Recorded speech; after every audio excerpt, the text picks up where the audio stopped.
Everyone in Washington was wondering how Jasmine Crockett had become so powerful. But her late-night phone conversation with J.D. Vance answered that question. And nobody expected such an outcome. The question had been whispered in Senate cloakrooms, debated in Georgetown dinner parties, and analyzed by political pundits across cable news networks for months. How did Representative Jasmine Crockett become the most feared voice in Congress?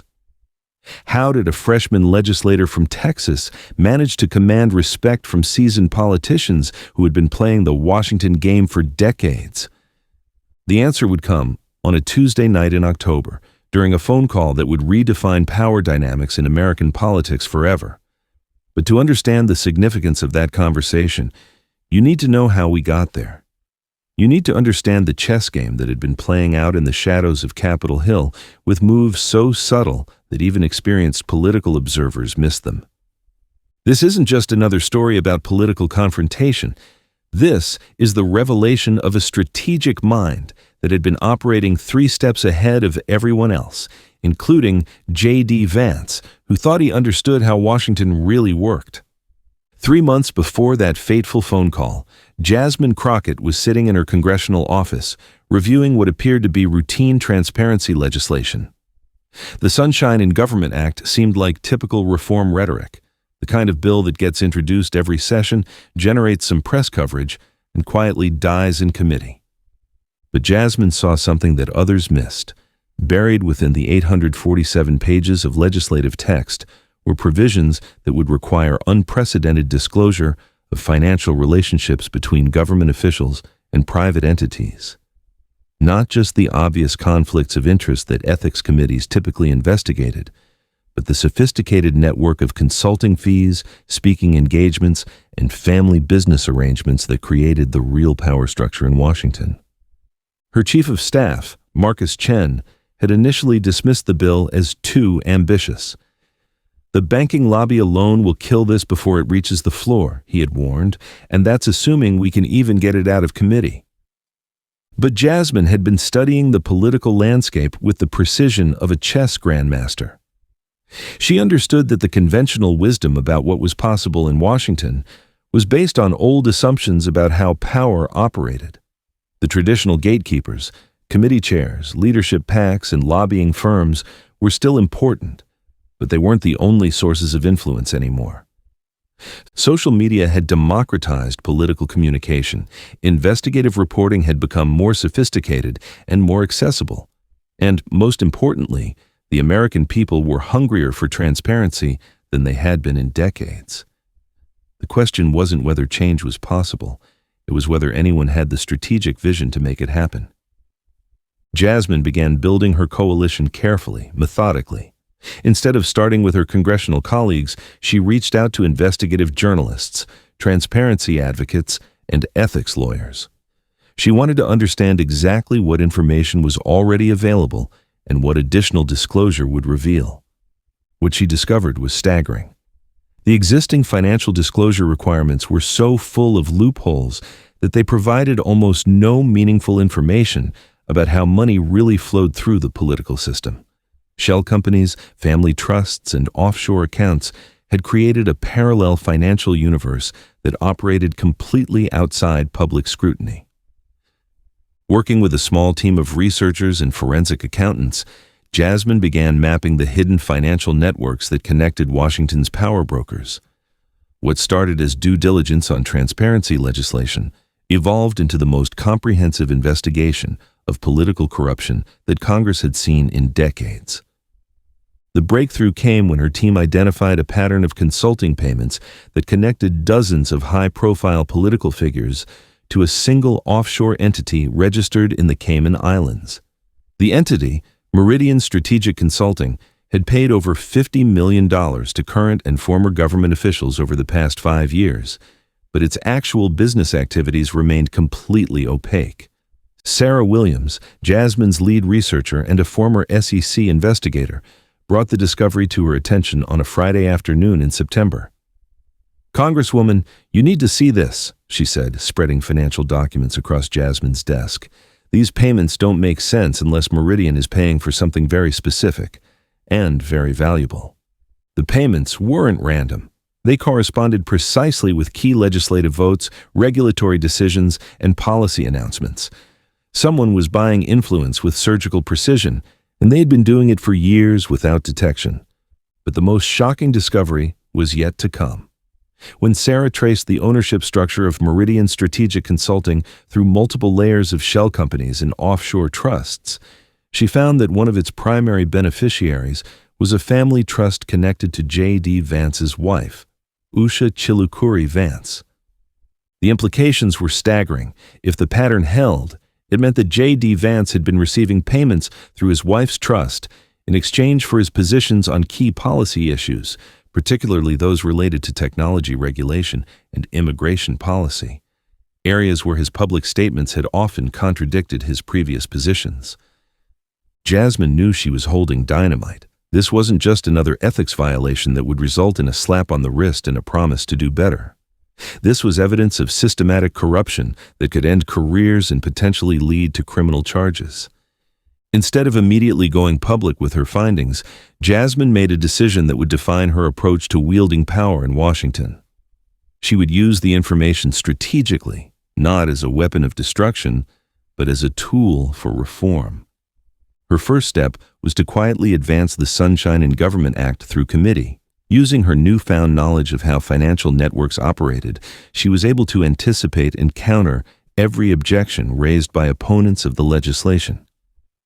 When banking lobbyists argued that disclosure requirements would harm competitiveness, she had specific examples of how hidden conflicts of interest had led to regulatory capture.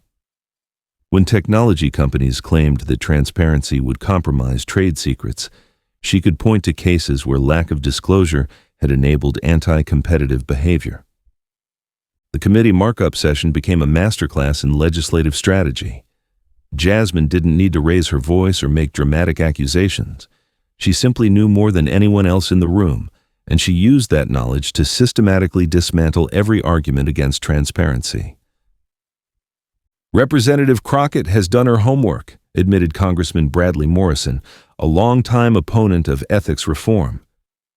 I may not like where this legislation is headed, but I have to respect the thoroughness of her preparation. But Jasmine's real target wasn't the committee members who were publicly opposing her bill. It was the shadow network of consultants, lobbyists, and influence peddlers who were working behind the scenes to kill transparency reform. And she knew that J.D. Vance was a key player in that network. As the Sunshine in Government Act gained momentum, Jasmine began receiving phone calls from influential figures throughout Washington. Some offered support for other legislative priorities in exchange for dropping the transparency bill. Others made veiled threats about the consequences of disrupting established relationships. The most direct approach came from Senator Ted Morrison, a longtime ally of J.D. Vance. During a chance encounter in the Capitol subway, Morrison pulled Jasmine aside for what he called a friendly conversation. "Jasmine, you're making waves with this transparency bill," he said, his tone suggesting concern rather than congratulation. "Some very important people are worried about unintended consequences. Maybe we could find a way to scale back some of the more aggressive disclosure requirements." Jasmine's response was polite but firm. "Senator, the only people who should be worried about transparency are those who have something to hide. I'm confident that everyone in Congress is acting with integrity, so disclosure shouldn't be a problem for anyone." Morrison's smile didn't reach his eyes. Of course. But you know how these things can be misinterpreted by political opponents. Sometimes transparency can be weaponized in ways that hurt good people."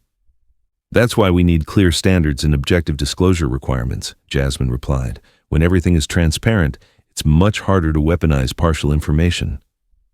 The conversation ended cordially, but Jasmine understood the subtext. The pressure campaign was just beginning, and it would likely escalate as her bill moved closer to a floor vote. Over the next several weeks, Jasmine experienced what she would later describe as the full Washington treatment. Her committee assignments were quietly threatened. Funding for her favorite projects was held up in appropriations subcommittees. And most troubling of all, opposition research began appearing about her own financial relationships and political activities. The attacks were sophisticated and well coordinated. Anonymous sources leaked details about her campaign fundraising, questioning whether she had properly disclosed all of her donors. Conservative media outlets ran stories about her radical agenda and suggested that transparency reform was really about giving Democrats an unfair advantage in future elections. But the most personal attack came in the form of a story questioning her legal background and suggesting that she wasn't qualified to understand the complex financial arrangements that her legislation would regulate. The story was planted in a D.C. publication known for carrying water for establishment figures, and it bore all the hallmarks of professional opposition research. Jasmine recognized the tactics because she had studied them extensively during her career as a civil rights attorney. The goal wasn't to defeat her legislation through honest debate. It was to undermine her credibility and isolate her from potential allies. But the attacks had an unintended consequence. Instead of intimidating Jasmine, they confirmed that she was on the right track. If powerful interests were willing to go to such lengths to stop transparency reform, it meant that the current system was even more corrupt than she had initially suspected. Instead of responding defensively to the pressure campaign, Jasmine went on the offensive. Using the research she had compiled about Meridian Strategic Consulting, she began asking pointed questions during committee hearings and floor speeches that made it clear she knew more than she was publicly revealing. During a hearing on technology regulation, she questioned a witness about consulting payments to family members of government officials. The witness, clearly unprepared for such specific questions, stumbled through non-responsive answers that only raised more questions. "Mr. Patterson," Jasmine said, referring to her notes with theatrical precision, "are you familiar with Meridian Strategic Consulting and their practice of making payments to trusts and shell companies connected to government officials?" The room went silent. Patterson's face went pale. "I'm not sure what you're referring to, Congresswoman." "I'm referring to a systematic pattern of payments that appear to correspond with specific policy positions taken by elected officials. Would you agree that such arrangements, if they exist, would represent a serious threat to the integrity of our democratic institutions?" "Of course, any improper financial relationships would be concerning," Patterson replied carefully. "Improper is one word for it," Jasmine said. "Criminal might be another." The exchange was captured by C-SPAN cameras and quickly went viral on social media. Political commentators began speculating about what specific information Jasmine might possess, and investigative reporters started digging into Meridian Strategic Consulting. But the real message wasn't intended for the public. It was a signal to the Washington establishment that Jasmine was prepared to escalate her investigation if necessary. She was giving them an opportunity to support transparency reform voluntarily before she was forced to reveal what she knew through other channels. The pressure for a direct confrontation between Jasmine and J.D. Vance had been building for weeks. Vance's allies in the Senate had been privately urging him to find a way to resolve the situation before Jasmine's investigation caused irreparable damage to his political career. On the evening of October 15th, Jasmine was working late in her office, reviewing final amendments to the Sunshine in Government Act before the scheduled floor vote. Her phone rang at 9:30 p.m., an unknown number with a Washington area code. She almost let it go to voicemail, but something, instinct perhaps, or just curiosity, made her pick up. "Crockett," she said, keeping her voice neutral. There was a pause, then a familiar voice that she recognized from countless news interviews and Senate floor speeches. "Congresswoman, this is J.D. Vance. I was hoping we could speak directly about some concerns I have regarding your transparency legislation." Jasmine leaned back in her chair, immediately understanding the significance of the call.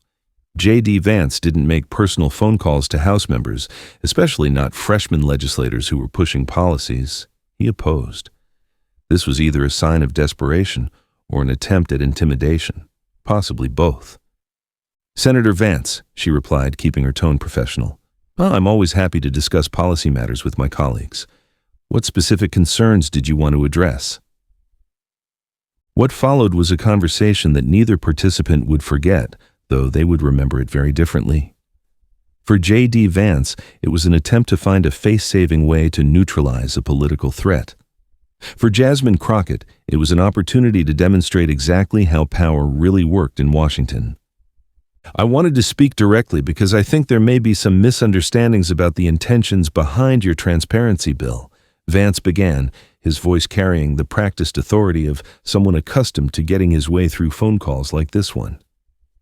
I'm not aware of any misunderstandings, Senator, Jasmine replied. The bill is quite straightforward. It requires disclosure of financial relationships that could create conflicts of interest. What specifically concerns you? Vance paused, clearly expecting a different tone from the conversation. Well, I think some of the disclosure requirements could have unintended consequences. They might discourage qualified people from serving in government if they have to reveal every business relationship their families have ever had. Are you speaking from personal experience, Senator? Jasmine asked, her voice remaining perfectly calm. Another pause, longer this time. I'm speaking from a general concern about good government practices. We want to encourage transparency without creating impossible standards that nobody could meet. Jasmine looked at the files spread across her desk. Months of research into Meridian Strategic Consulting, payment patterns, and policy correlations. She made a decision that would define not just this conversation, but her entire approach to wielding power in Washington. Senator, I think we should be honest with each other, she said. You're not calling about general principles. You're calling because you know that I know about Meridian Strategic Consulting. You're calling because you understand that my transparency bill would require disclosure of exactly the kind of financial arrangements that you and your family have been benefiting from for years. The silence on the other end of the line lasted for nearly 30 seconds, an eternity in a high-stakes political conversation. When Vance finally spoke, his voice had lost its practiced authority. I'm not sure what you think you know, Congresswoman, but I know about the $2.3 million in consulting payments made to your wife's trust over the past 3 years, Jasmine interrupted, her voice still calm but now carrying unmistakable authority. I know about the correlation between those payments and your positions on technology regulation, immigration policy, and financial services oversight. And I know about the offshore shell companies that have been used to obscure the source of those payments. Another silence, shorter this time, followed by what sounded like Vance sitting down heavily in a chair. Senator, are you still there? Jasmine asked. Yes, I'm here, Vance replied, his voice now noticeably smaller. Congresswoman, I think there may be some misunderstandings about legitimate business activities. There are no misunderstandings, Jasmine said firmly. What there are choices. You can choose to support transparency reform and begin disclosing these relationships voluntarily. Or you can choose to oppose it, and I can choose to make my findings public in a way that will be much less comfortable for everyone involved. The power dynamic of the conversation had completely shifted. Vance was no longer calling to pressure a freshman legislator into backing down from her reform agenda. He was being given an ultimatum by someone who held his political future in her hands. What followed was not the kind of negotiation that typically takes place between a senior senator and a House member. Instead, it was a conversation between someone who had been caught in systematic corruption and someone who had the evidence to prove it. What exactly are you proposing? Vance asked, his voice now carrying a tone of resignation rather than authority. I'm proposing that you support the Sunshine in Government Act in its current form, Jasmine replied. I'm proposing that you use your influence in the Senate to ensure it receives a fair hearing and an up or down vote, and I'm proposing that you begin voluntarily disclosing the financial relationships that my bill would eventually require you to disclose anyway. And if I do those things, then my investigation remains focused on systemic reform rather than individual accountability. The American people get the transparency they deserve, and you get the opportunity to be part of the solution rather than part of the problem. Vance was quiet for a long moment, clearly weighing his options. This feels like blackmail, Congresswoman. No, Senator, Jasmine replied, her voice carrying a hint of steel for the first time in the conversation. Blackmail is when someone demands something for personal gain in exchange for keeping secrets. What I'm offering is an opportunity for you to do the right thing voluntarily before the democratic process makes that choice for you. The information I have will become public eventually, either through transparency reform or through investigative reporting. The only question is whether you want to be ahead of that curve or behind it. The final phase of the conversation was the most revealing because it showed exactly how power really operated in Washington. Vance's capitulation wasn't dramatic or emotional. It was the calculated decision of someone who understood that he had been outmaneuvered and needed to minimize his losses. "If I were to support your transparency bill," he said carefully, "how quickly would you expect me to begin the voluntary disclosure process?" "I would expect you to announce your support within 48 hours, Jasmine replied, "and I would expect the first voluntary disclosures to be made within 2 weeks. The goal is to demonstrate that transparency is possible and beneficial, not to create a circus around any individual case." "And you would characterize my support as being motivated by good government principles rather than other considerations." "Senator, I have no interest in embarrassing anyone who chooses to do the right thing. My focus is on systemic reform, not personal destruction. If you support transparency reform authentically and completely, there's no reason for our conversation tonight to become public knowledge." The relief in Vance's voice was audible. "I appreciate that, Congresswoman. I think I may have initially misunderstood the scope and intentions of your legislation. Upon further reflection, I believe transparency is indeed an important principle that we should all support." "I'm glad to hear that, Senator," Jasmine said, allowing a note of warmth to enter her voice for the first time in the conversation. "I look forward to working with you on this important reform." But the conversation wasn't over. In what would become the most significant moment of the call, J.D. Vance did something that virtually never happens in Washington politics. He acknowledged that he had been wrong, not just about policy, but about Jasmine herself. "Congresswoman, before we end this call, I want to say something," Vance said, his voice carrying genuine humility. "I made assumptions about you and your motivations that were unfair and frankly disrespectful. I assumed that because you were a freshman member, because you were pushing ambitious reform, that you were either naive about how Washington works or grandstanding for political gain." Jasmine waited, sensing that this was a moment that required space rather than response. "I was wrong," Vance continued. "You clearly understand how this system works better than most people who have been here for decades. And your approach tonight, it's exactly what leadership should look like. You had information that could have destroyed my career, and you used it to create an opportunity for positive change instead. That takes a kind of strength and wisdom that I frankly didn't expect." The admission was remarkable, not just for its content, but for its timing. This wasn't a public relations exercise or a calculated political move. This was a private acknowledgement from one lawmaker to another that real leadership sometimes meant admitting when you had been outclassed. "I appreciate that, Senator," Jasmine replied. "We all make assumptions sometimes. What matters is whether we're willing to reconsider them when presented with new information." "Well, you've certainly given me new information to consider," Vance said with what sounded like genuine rueful laughter. "I suspect this won't be the last time you surprise people in this town." After hanging up the phone, Jasmine sat in her office for several minutes, processing what had just occurred. She had entered the conversation knowing that she held significant leverage over one of the most prominent Republicans in the Senate, but she had left it with something more valuable, a clear demonstration of how strategic thinking and principled leadership could change the power dynamics that governed Washington. The next morning, Marcus Chen found her in the office early, reviewing the final language of the Sunshine in Government Act. "You look like someone who had an interesting evening," he observed. "I had a productive conversation with Senator Vance," she replied without looking up from her papers. "I think we can expect his support for transparency reform." Marcus raised an eyebrow. "J.D. Vance is going to support our bill? What changed his mind?" "I think he came to understand that transparency is in everyone's interest," Jasmine said, finally looking up with a slight smile. "Sometimes people just need the right information to make good decisions." Within 36 hours, J.D. Vance's office released a statement announcing his support for common-sense transparency reforms that will strengthen public confidence in our democratic institutions. The statement credited productive conversations with colleagues from both parties for helping him understand the importance of the legislation. Political reporters were baffled.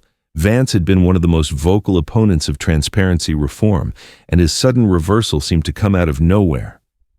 When pressed for details, his office simply reiterated that the senator believed transparency was an important principle that deserved bipartisan support.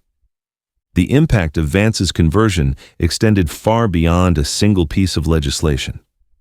Within days, other senators who had been quietly opposing transparency reform began reaching out to Jasmine's office to discuss potential areas of cooperation.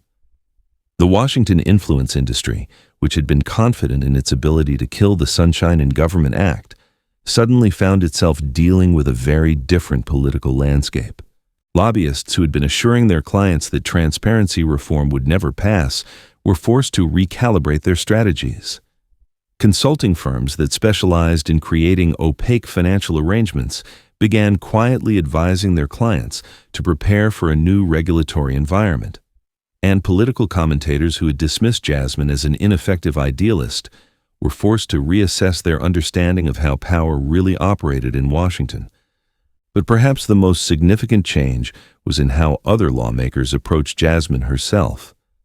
The freshman legislator who had once been seen as a well-meaning outsider was now recognized as someone who understood the levers of power better than most veteran politicians. "She's not just pushing good policy," observed Senator Elizabeth Warren during a private conversation with colleagues. "She's demonstrating what strategic leadership looks like. The rest of us should be taking notes." The success of Jasmine's approach to transparency reform had implications that extended far beyond government ethics.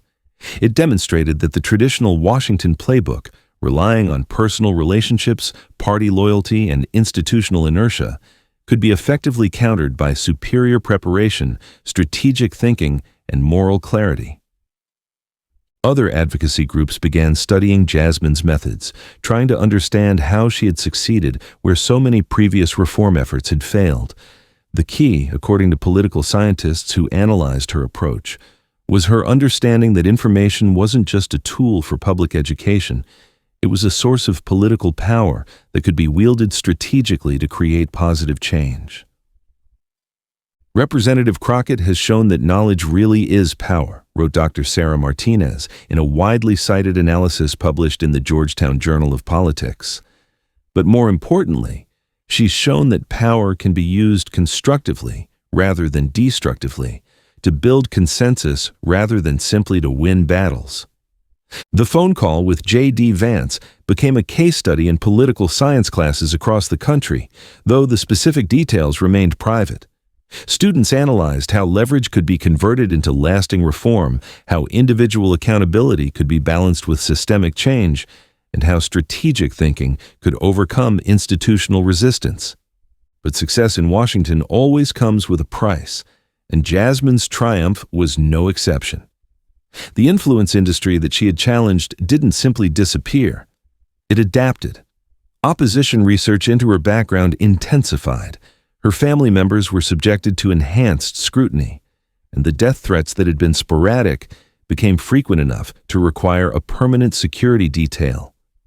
The psychological pressure of operating at such a high level while maintaining her principles also took its toll. During a private moment with her chief of staff, Jasmine reflected on the personal cost of her approach to political leadership. "Marcus, sometimes I wonder if there was an easier way to do this," she admitted during a late-night strategy session. "A way that didn't require carrying around so much knowledge about people's secrets, so much responsibility for making the right strategic choices."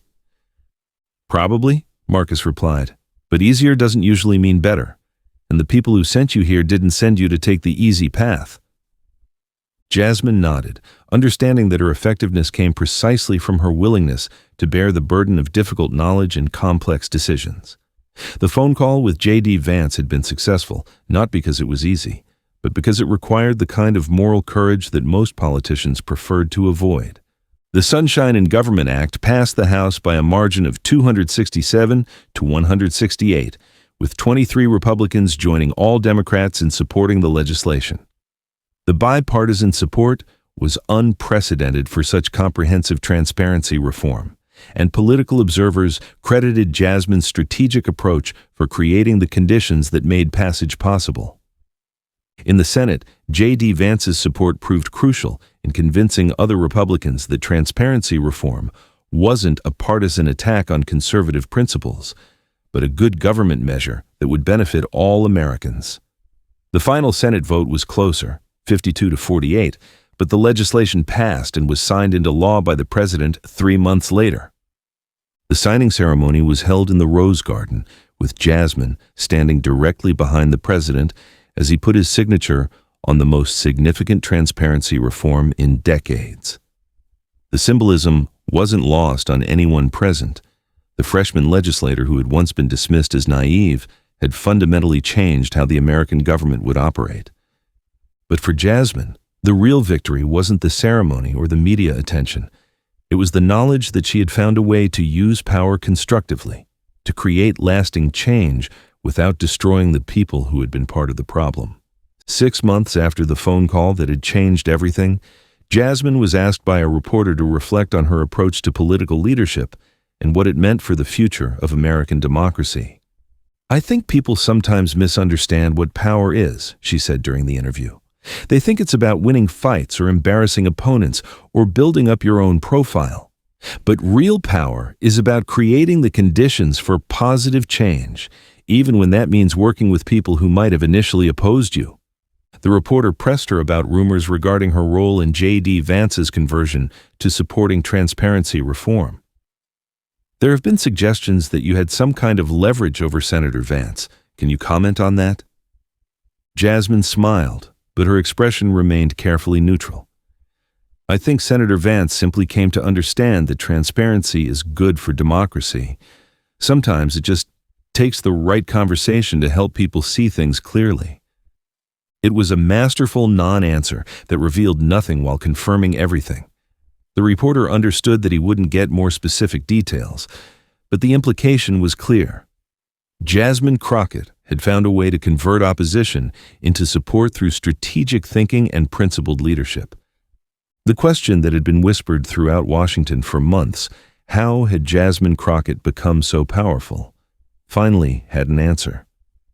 It wasn't because she had more money, better connections, or superior political instincts than her colleagues. It was because she understood that real power in a democracy comes from combining superior preparation with moral clarity and strategic thinking. The phone call with J.D. Vance had been the perfect demonstration of that principle. Jasmine had entered the conversation with leverage, but she had used that leverage to create a win-win outcome rather than simply to destroy an opponent. She had shown that it was possible to hold people accountable while still giving them a path to redemption. Most importantly, she had proven that American democracy could still produce leaders capable of rising above the cynical game-playing that had dominated Washington for so long. The system could still reward principled leadership, strategic thinking, and moral courage if there were people willing to demonstrate those qualities even when it would have been easier to take shortcuts. The story of Jasmine Crockett's phone call with J.D. Vance isn't just about one political victory or one piece of legislation. It's about what's possible when leaders choose to use power constructively rather than destructively, when they prioritize lasting change over temporary victories, and when they demonstrate that moral courage and strategic thinking aren't mutually exclusive. If this story inspired you, if it made you think about what real leadership looks like in a democracy, then don't let that inspiration fade. Subscribe to this channel for more stories about the people who are working every day to prove that our political system can still reward the best in human nature rather than the worst. Share this video with people who need to understand that change is possible, that individual leaders can make a difference, and that strategic thinking combined with moral clarity can overcome even the most entrenched corruption. Comment below about what you think real political leadership should look like. Tell us about leaders in your own community who are making a difference through principled action rather than empty rhetoric. And most importantly, stay engaged with the political process that shapes your life and your community. The next time someone tells you that all politicians are the same, that the system can't be changed, that corruption is just the way things work. Tell them about Jasmine Crockett. Tell them about a phone call that proved that power can be wielded for good, that transparency is possible, and that moral courage can still triumph over cynical calculation. The scale of justice tips toward corruption and secrecy most of the time, but leaders like Jasmine prove that it can still be balanced in favor of transparency and accountability. The question is, what will you do to support that balance? Democracy doesn't just happen. It requires active participation from citizens who believe that their voices matter and their actions can make a difference. What will you do with the knowledge you've gained from this story? How will you use it to make your own community, your own democracy, a little bit better? The power to change things has always been in the hands of the people. Leaders like Jasmine Crockett just remind us how to use it. 3 weeks after the phone call that had changed the balance of power in Washington, Jasmine received an encrypted message that would test every principle she had demonstrated during her conversation with J.D. Vance. The message came from an anonymous whistleblower within the NSA's Communications Monitoring Division, and it contained information that would shake the foundations of American intelligence operations. Representative Crockett, the message began. You should know that your phone conversation with Senator Vance on October 15th was recorded by Foreign Intelligence Services. The recording is currently being offered for sale on the dark web, and multiple news organizations have been contacted about purchasing it. Jasmine stared at her secure laptop screen, feeling a chill that had nothing to do with the October weather outside her office windows. The conversation that had been intended as a private negotiation between two American lawmakers had somehow been intercepted by hostile foreign actors who now possessed leverage over both her and J.D. Vance. The implications were staggering. If the recording became public, it would reveal not just the specific corruption allegations against Vance, but also the strategic methods that Jasmine had used to build her case.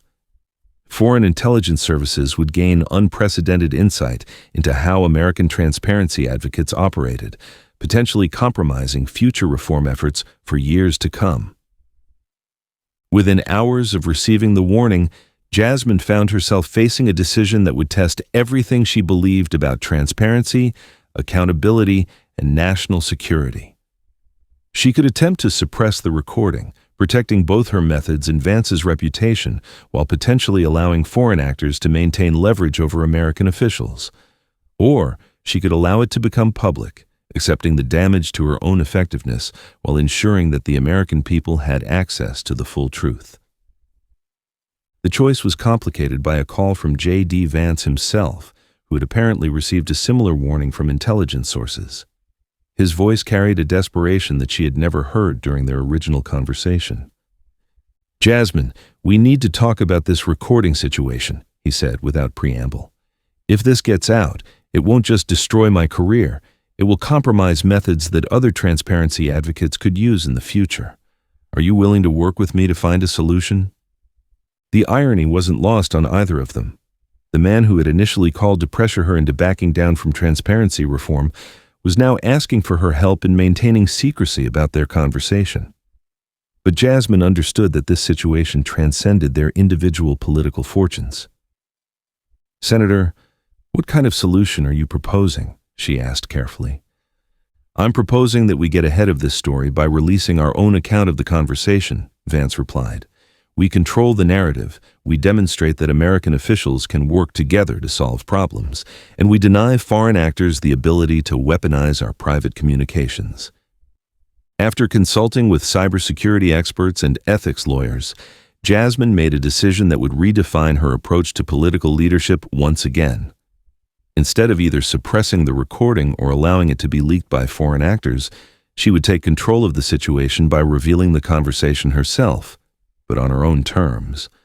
Working with J.D. Vance and a bipartisan group of transparency advocates, she crafted a joint statement that would be released simultaneously with a detailed account of their phone conversation. The statement would frame the incident as an example of how American democracy could still produce leaders capable of finding common ground, even on contentious issues. The American people deserve to know that their elected officials are capable of having difficult conversations that lead to positive outcomes, the statement read. While we regret that our private communication was intercepted by hostile foreign actors, we believe that transparency about our process will strengthen rather than weaken our democratic institutions. The revelation that the conversation had been monitored by foreign intelligence services created a national security scandal that overshadowed the political implications of the original corruption allegations.